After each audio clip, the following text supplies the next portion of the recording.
Halo rekan-rekan, kembali lagi bersama saya Aksal Reskika yang akan melanjutkan video UAS Praktikum Akuntansi di bagian 2. Di bagian 2, penjelasan alur pengerjaan praktikum akuntansi UD Elektronika. 1. Buku bukti transaksi. Seperti yang dijelaskan di video bagian 1, di dalam bukti transaksi terdapat beberapa kertas yang dicetak berbeda warna karena memiliki tujuan dan maksud tertentu, tergantung dari transaksi yang dilakukan. Warna merah muda tercatat sebagai transaksi kredit atau pengeluaran. Alur input data dimulai dari ke dalam jurnal penjualan. Setelah itu ke dalam buku pembantu piutang atau kertas putih yang berteks hitam. Warna putih dengan teks berwarna hitam yang berjudul perintah penarikan cek tercatat sebagai penarikan cek, yaitu termasuk ke dalam transaksi kredit atau pengeluaran. Alur input data ke dalam buku cek, lalu input data ke dalam jurnal pengeluaran kas. Setelah itu input data ke dalam buku pembantu hutang atau kertas putih dengan teks merah muda. Warna biru tercatat sebagai kredit atau pengeluaran. Alur input data ke dalam jurnal pembelian. Setelah itu input data ke dalam buku pembantu hutang atau kertas putih dengan teks merah muda. Warna hijau dengan judul bukti penerimaan kas tercatat sebagai transaksi debit atau pemasukan. Alur input data ke dalam jurnal penerimaan kas. Setelah itu input data ke dalam buku pembantu piutang atau kertas putih dengan teks hitam. Warna putih dengan teks berwarna hijau dengan judul catatan kas mingguan tercatat sebagai transaksi debit atau pemasukan.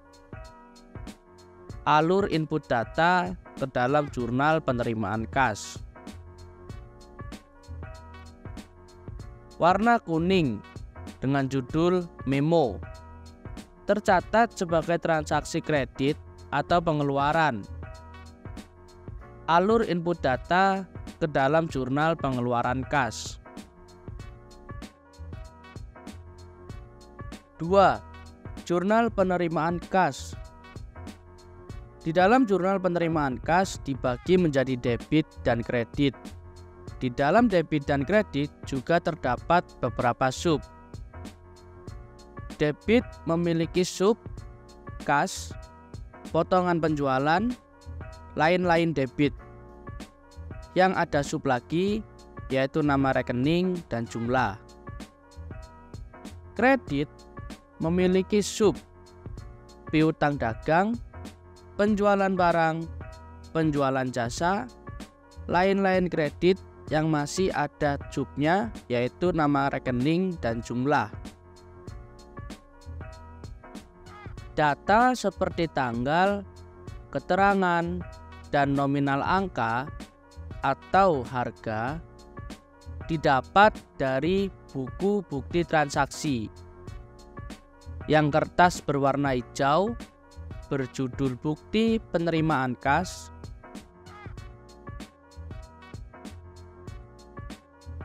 dan juga kertas berwarna putih dengan teks berwarna hijau dengan judul catatan kas mingguan.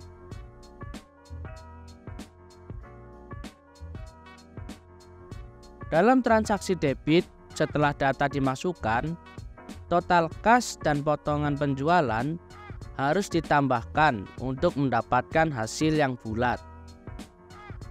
Sama halnya seperti debit.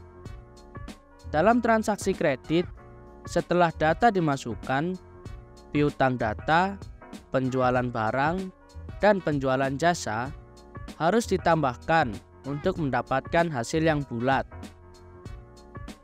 Hasil yang bulat ditunjukkan adalah 125.380.000. Tujuan menambahkan hingga mendapatkan hasil yang bulat di debit dan kredit ialah untuk mengetahui bahwa perhitungan penerimaan kas di UD Elektronika balance atau seimbang. 3. Jurnal pengeluaran kas. Di dalam jurnal pengeluaran kas dibagi menjadi debit dan kredit. Di dalam debit dan kredit juga terdapat beberapa sub. Debit memiliki sub utang dagang, lain-lain debit dengan sub di dalamnya nama rekening dan jumlah. Kredit memiliki sub potongan pembelian, kas, lain-lain kredit dengan sub di dalamnya nama rekening dan jumlah. Data seperti tanggal, keterangan, dan nominal angka atau harga didapat dari buku bukti transaksi yang kertasnya berwarna putih dengan teks hitam berjudul perintah penarikan cek, dan kertas berwarna kuning berjudul memo.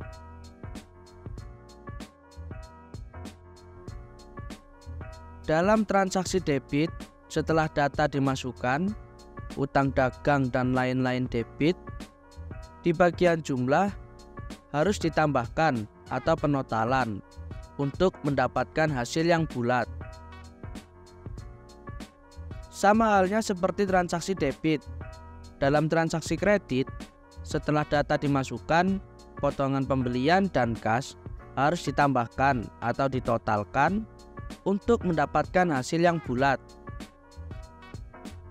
Hasil bulat yang ditunjukkan adalah 66.146.000. Tujuan menambahkan hingga mendapatkan hasil yang bulat di debit dan kredit ialah untuk mengetahui bahwa perhitungan pengeluaran kas di UD Elektronika balance atau seimbang. 4. Jurnal pembelian. Di dalam jurnal pembelian terdapat beberapa sub yang ada di kolom, mulai dari tanggal, nomor faktur, rekening yang dikredit, ref, dan juga jumlah. Pengisian data dalam jurnal pembelian didapat dari buku bukti transaksi berwarna biru. Buku bukti transaksi berwarna biru terdapat beberapa keterangan seperti tanggal, nomor faktur, nama rekening yang dikreditkan, dan juga jumlah harga barang yang dikreditkan. Setelah input data semua selesai, hal yang dilakukan berikutnya ialah penjumlahan atau penotalan terhadap jumlah harga barang, dan hasilnya adalah 21.100.000. Hasil akhir sebesar 21.100.000 nantinya akan diinputkan ke dalam neraca saldo di bagian pembelian. 5. Jurnal penjualan. Di dalam jurnal penjualan terdapat beberapa sub yang ada di kolom, mulai dari tanggal, nomor faktur, keterangan, ref, penjualan barang, dan penjualan jasa. Pengisian data dalam jurnal penjualan didapat dari buku bukti transaksi berwarna merah muda. Buku bukti transaksi berwarna merah muda terdapat beberapa keterangan seperti tanggal, nomor faktur, keterangan atau nama perusahaan, dan juga penjualan barang dan penjualan jasa. Setelah input data semua selesai, hal yang dilakukan berikutnya ialah penjumlahan atau penotalan terhadap jumlah penjualan barang dan penjualan jasa. Hasil masing-masing itu berbeda. Untuk penjualan barang ada di angka 39.194.000. Untuk penjualan jasa ada di angka 600.000. 6. Jurnal umum. Di dalam jurnal umum terdapat beberapa sub yang ada di kolom, mulai dari tanggal, keterangan, ref, debit, dan juga kredit. Pengisian data dalam jurnal umum didapat dari beberapa data transaksi yang ada di jurnal penerimaan kas, jurnal pengeluaran kas, jurnal pembelian, dan jurnal penjualan. Di jurnal penerimaan kas, jurnal pengeluaran kas, jurnal pembelian, dan jurnal penjualan terdapat keterangan tanggal dan juga transaksi debit maupun kredit. Debit dan kredit inilah yang menjadi kunci untuk pengisian data di jurnal umum. 7. Buku besar. Di dalam buku besar terdapat beberapa pencatatan setiap transaksi dengan nama yang berbeda-beda dan memiliki susunan atau kode transaksi sendiri. Pencatatan transaksi di buku besar dengan kode transaksi harus sama dengan yang ada di halaman pendukung atau halaman neraca lajur. Tidak hanya kode transaksi, tetapi mulai nama transaksi dan juga nominal pun harus sama.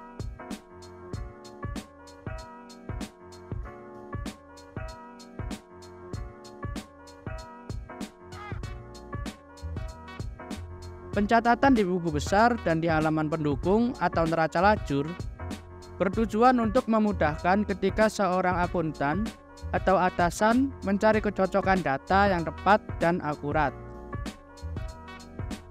8.